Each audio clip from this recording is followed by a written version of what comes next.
Happy Monday. I'm glad you're here. It's been a long week, and I hope you've had a good week, and especially if you haven't, I hope the following week is going to be wonderful for you. Wishing all good things. Do like a spell on this video that anyone who watches it has an amazing week. All good things happen, no bad things. God, it would be nice if I could do that.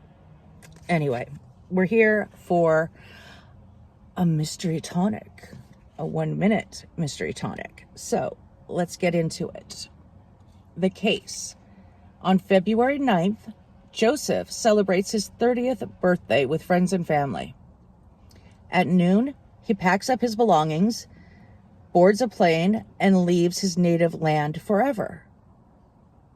After a 5-hour flight, he gets off the plane and realizes it's no longer his birthday. The mystery. Where did Joseph begin his journey, and how many days away is his next birthday? The clues. Joseph does not speak English as his native language. Joseph reset his watch while en route. Joseph traveled between 2 large countries and flew in an easterly direction. Joseph is officially 29 when he lands and will celebrate his 30th birthday a second time. Joseph drove past the Kremlin on his way to the airport. Okay, take your 1 minute. I think I would need more than 1 minute to figure this out because my brain just does not process this kind of thing very well. Go.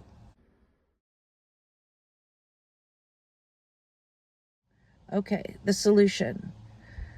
Joseph left Russia and his birthday is 1 day away because he crossed the international date line.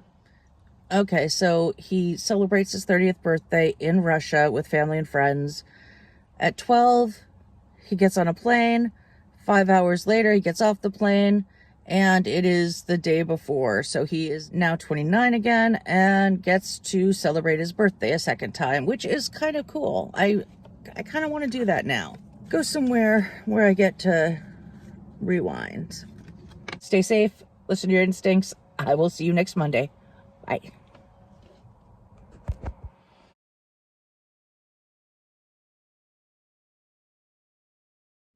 So does that kind of stuff make sense to you? Like the first time you hear it, it's just simple? Or are you like me and it takes a minute to kind of tweeze out the information because it just doesn't flow easily into the brain, I guess? Or do you not get it at all? I'm really curious how other people respond to that kind of thing, to the math aspect of how many days. I don't know how many times I have had the argument with my husband that if it's Thursday and you say next Friday, do you mean the next day or a week and a day? That kind of thing that, I don't know, it's not exactly math. I think a lot of people might find it's not, okay, if you understand it, fine, I'm not talking to you. The rest of us, it's not that complicated. There's something about it that feels complicated when you first read it. It feels like there's too much. It's overwhelming. You can't take it in. You can't figure it out. And then you break it down and it becomes very simple. And you realize that, all right, that was easy. That wasn't worth the panic my brain induced. But my brain does go into panic mode when it sees that kind of thing. And I'm just kind of wondering if I'm alone in that, if it's maybe an OCD quirk, or, you know, just I'm terrible at math in general.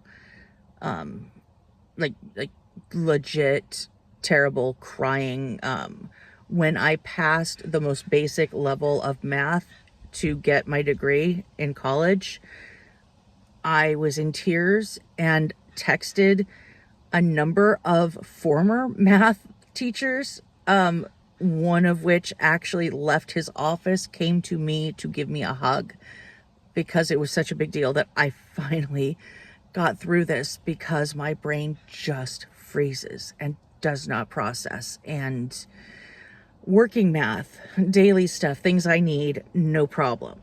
But beyond that, I just can't do it. I've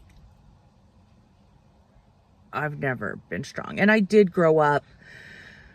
My parents were, my dad was decent with math. My mom was terrible. And there was the idea that girls are bad at math. And I had teachers that assumed, oh, you're a girl, don't worry about it. You know, it's okay that you suck. My parents didn't really buy into the girls are bad at math, but they did acknowledge that I was bad at math and my mom was bad at math. And so they were compassionate towards me. My sister was better. My brother was better. At one point, I was studying for college and I was just overwhelmed and trying to understand this very basic, like pre-algebra. And my mom couldn't help me because she doesn't know anything. And she actually said, you know, I drank while I was pregnant with you. Maybe that's the problem. I don't know. It could be. I don't know. I'm just thankful it doesn't come up very often in my life. I went into anthropology, archaeology, history, that kind of thing. These soft sciences that I love because I love stories. And I'm especially intrigued when there's a little bit of mystery involved. But there are hard sciences I was very interested in. And I was also extremely interested in architecture.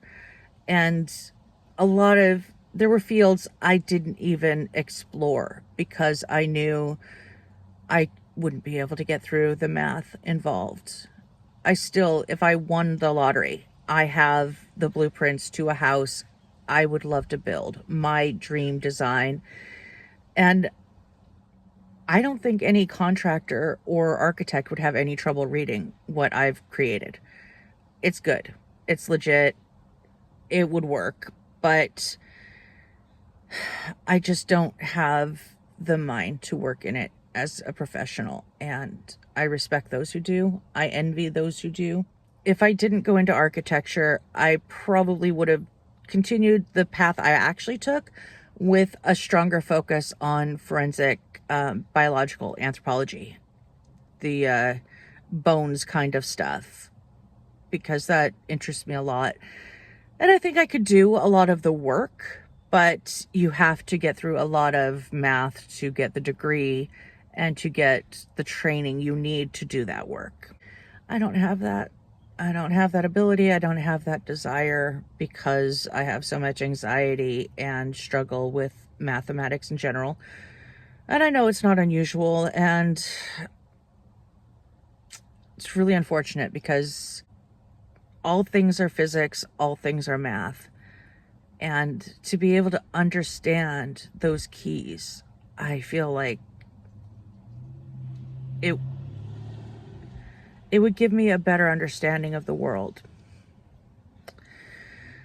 But those keys are not in my possession. Yeah, never will be. So all I can do is study the human stories, the psychology, the behavior, the culture, and of course the mysteries, and yeah, just love the human stories. All right, enough babbling. See you next Monday. Bye. So I kind of figured that was, it just time going back and forth and datelines and how many days away is his next birthday? Oh, I hate that. There's something wrong with my brain when it comes to numbers and certain configurations. if it's my birthday, I know it's 365 days in a year, but does that mean it's 365 days until my next birthday or 364? Does my day count or is it the next day that counts? Today's Monday. And if there's 7 days in a week, in 7 days, is it going to be Monday again? It can't be, can it? Because it's 7 days so today's Monday, Tuesday, Wednesday, Thursday, Friday, Saturday, Sunday is the 7th day. Sunday's the 7th day, yeah. Monday is the 8th.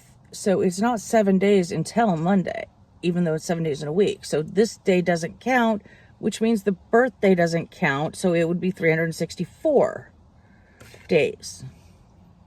I'm glad I'm not doing this one.